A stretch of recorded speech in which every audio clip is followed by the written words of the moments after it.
Lagi akong tinatanong ng mga tao kung bakit ang bango ng banyo ko. Ito ang sikreto. Kumuha tayo ng dalawang neutral na sabon. I-grate natin ng mabuti. Ilagay natin lahat sa isang kaldero. Tapos magdagdag tayo ng 50 gramo ng detergent powder. Kailangan din natin ng fabric softener. Isang takip lang ng softener ang idadagdag natin dito. Kailangan natin ng pampaputi. Ilagay sa bote ng tubig. Ngayon, ilagay sa katamtamang apoy. Haluin hanggang matunaw lahat ng sangkap. Kapag natunaw na lahat, patayin ang apoy. Gumamit tayo ng mga kahon.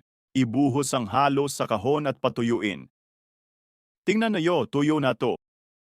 Hiwain ng kasing lapad ng daliri para di masyadong malaki.